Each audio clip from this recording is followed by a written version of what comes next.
Hello everyone. Today we're getting into the actual testing maneuvers with the F-14. So today we're going to be going over how to do an unrestricted climb to 45,000 feet. Alright, so visual aid. This ruler is the runway. Assume the gear are down, and I'll tell you when they go up. But the first thing you're going to want to do is you're going to want to take off normally, but instead of climbing at a pretty steady rate, you're going to want to take off, get off the ground, bring your gear up, bring your flaps up, go full afterburner, which this thing doesn't have because it's a prop. And then once you get near the end of the runway, you're going to pull up as fast as you can into a 90, probably anywhere between 75 and 90-degree climb. You're going to go straight up, and then you're going to keep going up until you reach 45,000 feet, level off.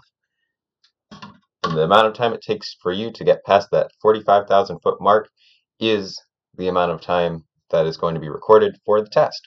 Now, if your aircraft cannot get to that 45,000 foot mark, it does not pass this test. I actually did not make sure to check that the F-14 that we're using today can do this, but we're going to be doing this with full armament, and we'll let you guys know if we want you to do it with full armament or without full armament later.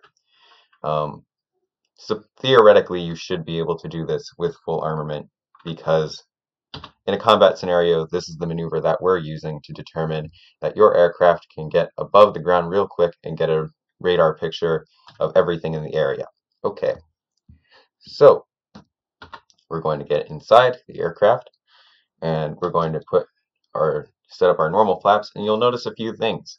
The F-14 is a lot fancier than the T-38.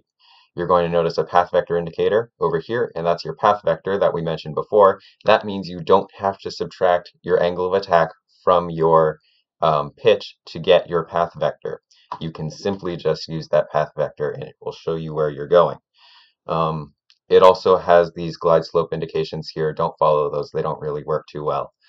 And then after that, our brakes are on, half throttle, full throttle, and brakes off. And then we're just going to use our rudder to make sure we are straight on the runway. Rotate at 170. Whoa. Gear up. Flaps up. Make sure we keep ourselves all right above the runway and not dead. And then end of the runway into the vertical. Whoa. Oh yeah, that's right. Okay, I forgot everyone that the F-14 is a very, very sensitive aircraft. You're going to want to be aware of that. I may or may not cut this out of the video. Just be aware of that. I think if we go back to the replay, this is why the replay is helpful, to see what happened. Oh no, it killed us, so we can't see the replay. That's one of the downsides to X-Plane 9 and X-Plane 11. That doesn't happen. So, just to see what's going on, we're going to fly this first part outside the cockpit. You're expected to fly everything inside the cockpit, but we're just going to see what happened. Full afterburner, brakes off. Keeping ourselves on the runway. And rotate. Gear up. Watch the birds. Yep, that's what happened. Okay. And into the vertical. Okay. So what happened was that our wings closed or they swept back, and whenever they do that, you lose an element of control. Alright,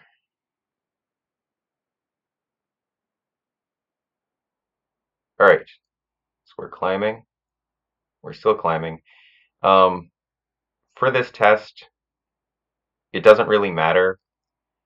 At least, yeah, it doesn't really matter if you turn too much, or at least spin as you're going up.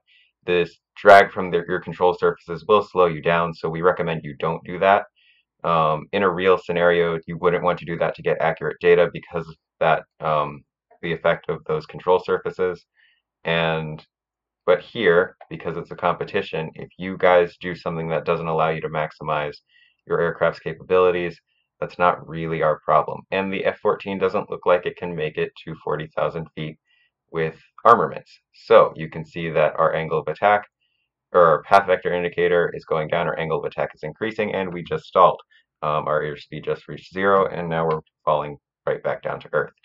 All right, to recover from this scenario, you're going to want to put your aircraft into a dive. You're not going to want to let it shoot past too far again. And from here, you're just going to want to let your airspeed build up. Not too fast, ease off the burner a bit. Rotate to wherever you want to go so that you don't hit a mountain when you come down, if depending on your altitude. Whoa, and I did not do that correctly. Okay, so I did the same thing that I let happen before with the takeoff. The way you fix that is you push, if you start spinning backwards, you're going to want to push forward very, very abruptly on the stick.